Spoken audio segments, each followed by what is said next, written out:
నమస్తే, welcome back to Suman TV. Present మనతో పాటు ఉన్నారు అనలిస్ట్ మందరి కృష్ణారెడ్డి గారు. నమస్తే సార్. నమస్తే అమ్మా.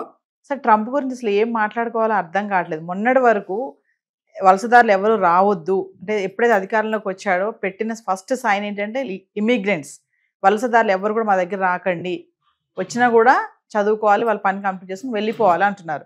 మరి ఇప్పుడు రీసెంట్గా ఏంటంటే మాకు టాలెంట్స్ ఉన్న స్కిల్స్ ఉన్న విదేశీయులు మాకు కావాలి, మా వాళ్ళ దగ్గర లేవు టాలెంట్స్ అని నిర్మోహమాటంగా చెప్పేస్తున్నాడు. అంటే ఏంటి సార్, ఇప్పుడు ఏంటంటే వచ్చి నేర్పించుకుని వెళ్ళిపోవాలంటాడా లేకపోతే ఉండొచ్చు అని అంటున్నట్ట, ఏమనుకోవాలి దీన్ని?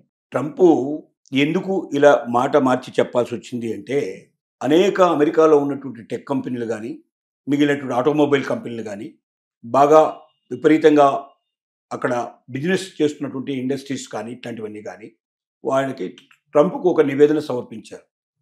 ఏమనంటే, మీరు వలసదారులందరినీ బయటికి పంపించాలని మీరు ప్రయత్నం చేస్తూ ఉన్నారు, వెళ్ళగొట్టడం కరెక్టే, కానీ వెళ్ళిపోతే మనకు వచ్చిన పెద్ద నష్టం ఏంటంటే, మన దగ్గర అమెరికాలో ఇవాళ ఉన్నటువంటి వాళ్ళు ఇప్పటికిప్పుడు ఈ ఉద్యోగాలు చేయగలిగే పొజిషన్లో లేరు, చాలా ఉద్యోగాలు చేయలేరు. అట్లాంటి టెక్నాలజీ కానీ అంతటి మేధస్సు కానీ మన వాళ్ళ దగ్గర లేదు. ఖచ్చితంగా బయట నుంచి తెచ్చుకోవాల్సింది.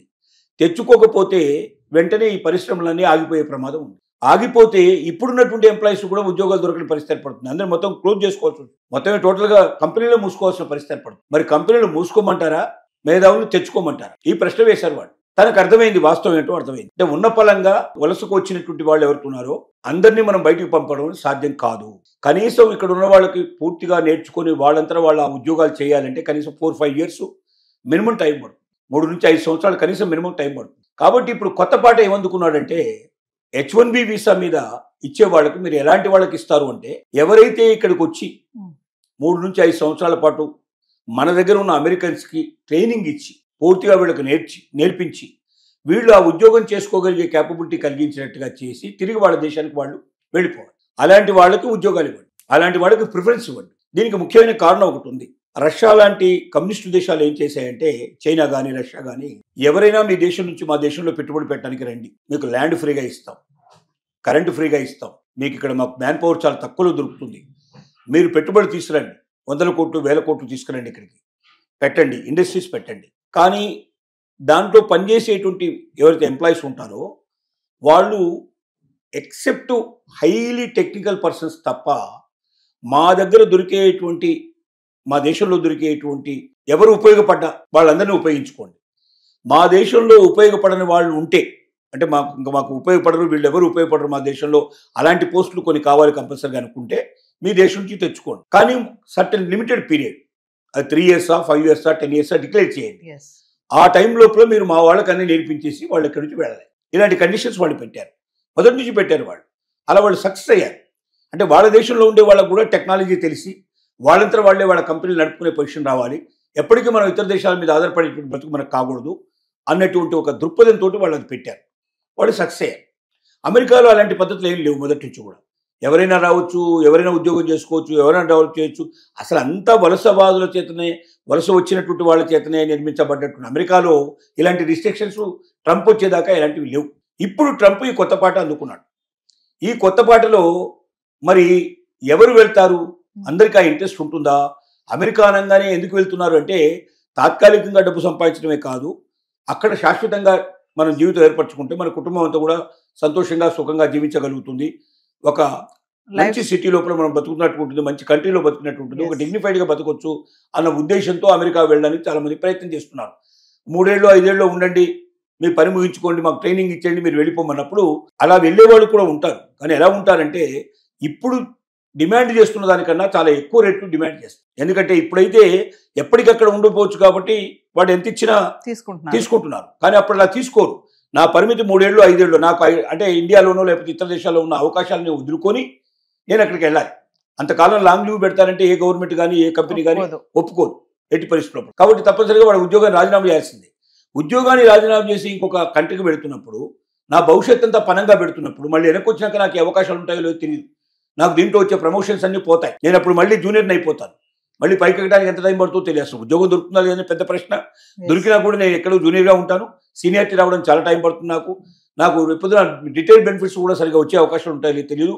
అన్ని రకాలుగా నా జీవితాన్ని పనంగా పెట్టి మీ దగ్గరికి వస్తున్నాను. కాబట్టి మీరు ఇప్పుడు ఇస్తున్న జీతానికన్నా 2 4 5 ఎక్కువ ఇస్తే వస్తాను లేకపోతే లేదని కండిషన్ పెట్టే అవకాశాలు చాలా ఎక్కువ ఉంటాయి. డిమాండ్ చేయొచ్చు మనం అప్పుడు. డెఫినెట్గా డిమాండ్ పెరుగుతుంది.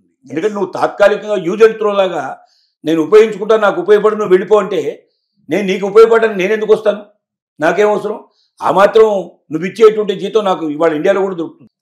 నాకు అక్కడ ఇంతకన్నా గొప్ప జీతం దొరికే అవకాశం ఉంటుంది, ఇంతకన్నా ఎక్కువ నేను సంపాదించుకునే అవకాశాలు ఏమున్నాయి, ఆపర్చునిటీస్ దొరుకుతాయి. ఒకసారి నేను అక్కడ ప్రవేశిస్తే నాకు అవకాశాలు చాలా మెండుగా దొరుకుతాయనే ఉద్దేశంతో వస్తున్నానని భావంతో ఉన్నాయి ఇతర దేశాలు. కానీ ఇప్పుడు అక్కడ treasury secretary, American president treasury secretary ఏమని ప్రకటిస్తున్నాడంటే మాకు కావాలి, ఇప్పుడు ప్రజెంట్గా అమెరికా లోపల నిపుణులు అవసరం ఉంది, మా దగ్గర నైపుణ్యం లేదు, కాబట్టి ఏ దేశం నుంచైనా రండి, మీ మేధస్సును మాకు పంచండి, మా వాళ్ళకు ట్రైనింగ్ ఇవ్వండి, మా వాళ్ళకి ఉద్యోగం చేయగలిగే కెపాసిటీ తీసుకొచ్చిన తర్వాత మేము వెళ్ళిపోండి అని చెప్తున్నాడు. సింపుల్గా చెప్పినంత సులభం కాదు. ఇదే ఒకవేళ అమెరికా స్టాండ్ అయితే ఇప్పుడు ఉన్నటువంటి ఉద్యోగాలు ఏవైతే హై క్వాలిఫైడ్ ఉద్యోగాలు ఉన్నాయో అవన్నిటి యొక్క డిమాండ్ బాగా పెరుగుతుంది. దానికి 4 to 5 times కనీసం శాలరీస్ ఇవ్వాల్సిన పరిస్థితి పడుతుంది. కంపెనీస్ అలా ఇవ్వగలిగే స్టేజ్లో ఉన్నాయా లేదా ఆ లెక్కలు వేసుకుంటే కంపెనీ అసలు రన్ అవుతుందా లేదని కూడా చెక్ చేసుకోవాల్సిన పరిస్థితి ఏర్పడుతుంది. కాబట్టి ఇవి ఒక కొత్త సమస్యలకు దారితీస్తుంది, కొత్త ఆలోచనలకు దారితీస్తుంది. అంటే ట్రంప్ విధానాల్లోనే మొదటి నుంచి ఇవన్నీ ఆలోచించుకొని అందరినీ కూర్చోబెట్టుకొని ఇండస్ట్రియలిస్ట్ని తర్వాత పెద్ద పెద్ద కంపెనీస్ అందరినీ కూర్చోబెట్టుకొని అందరూ కలిసి ఆలోచన చేసి డిస్కషన్ చేసి మనకేం కావాలి, ఏం అక్కర్లేదు, ఎలా చేయగలం, ఇది సాధ్యమా కాదా అని మేధావులందరి యొక్క ఆలోచనతోటి ఒక ప్రణాళిక రూపొందించి ఉంటే ఈ సమస్యలు వచ్చేవి కావు. రాత్రి పడుకొని కల ఏదో వస్తే పొద్దున్నే దాన్ని తీసుకొచ్చి ఇంప్లిమెంట్ చేసే ప్రయత్నం వల్ల ఒకదానికోటి కాంట్రవర్సీస్ అయిపోయి ఇప్పుడు అసలు దేని ఇంప్లిమెంట్ ఎలా చేయాలో పరిస్థితి ఏర్పడింది. ఇప్పుడు తలలు పట్టుకొని కూర్చునేటువంటి సిచ్యువేషన్ పడింది. చూస్తూ చూస్తూ అమెరికన్ ప్రెసిడెంటే అమెరికాని ఒక 10 ఏళ్లకో 25 ఏళ్లకో వెనక్కు నెట్టేటువంటి ప్రయత్నం చేస్తున్నాడేమో అని అక్కడ ఉన్నటువంటి మేధావులందరూ కూడా ఆలోచిస్తున్నారు. ప్రజల నుంచి కూడా తిరుగుబాటు తత్వం పెరిగిపోతుంది. మన జరిగిన ఎలక్షన్లో కూడా ఆయనకు వ్యతిరేకంగా చాలా గవర్నర్ పోస్టులు చాలా ఎలక్ట్ అయిపోయాయి. ఇంకా భవిష్యత్తులో అసలు తన పార్టీ నిలబడుతుందా, పూర్తిగా అయిపోతుందా అనే భయం కూడా చాలా మందికి ఉంది. ఈ పరిస్థితిలో జరుగుతున్నటువంటి పరిస్థితి ఇది. దీనికి ఆయన చెప్తున్నటువంటి ఇది ఈ పద్ధతిలో వీసాలు కావాలంటే ఇలా రండి, ఇలా వెళ్ళండి అని చెప్తున్నాడు సింపుల్గా. అంటే మొన్నటి వరకు వీసాలు ఇవ్వమన్న ట్రంప్ ఇప్పుడు నిపుణులు కావాలి, వాళ్ళకైతే ఇస్తాం వీసాలు అని చెప్పేసి మళ్ళీ రివర్స్ అన్నమాట. అది చెప్తున్నాడు. కంపెనీలకు ఏం చెప్తున్నాడంటే, హెచ్చరిక ఏం చెప్తున్నాడంటే ఈ వీసాలు ఇవ్వండి, ఎవరికి ఇవ్వండి, ఇలాంటి వారికి మాత్రమే ఇవ్వండి, ఇక్కడ జీవితాంతం ఉండడానికి సిద్ధపడి వచ్చే వాళ్ళకి ఇవ్వకండి. ఆ వీసాలని రిస్ట్రిక్ట్ చేయమని చెప్తున్నాడు. తద్వారా మన అమెరికాను గొప్పగా తయారు చేయండి, మన వాళ్ళని నిపుణులుగా తయారు చేయండి, మన దగ్గరే కంపెనీస్ మొత్తం వచ్చేట్టు చేయండి, మనకు కావాల్సిన వస్తువులను మనమే తయారు చేసుకున్నట్టు చేయండి, విదేశాలకు మనమే ఎగుమతి చేసుకున్నట్టు చేయండి అన్నట్టుగా దీని వెనక ఒక స్లోగన్ ఉంది. ఆ ఆలోచనతో చేస్తున్నాడు. Thank you sir.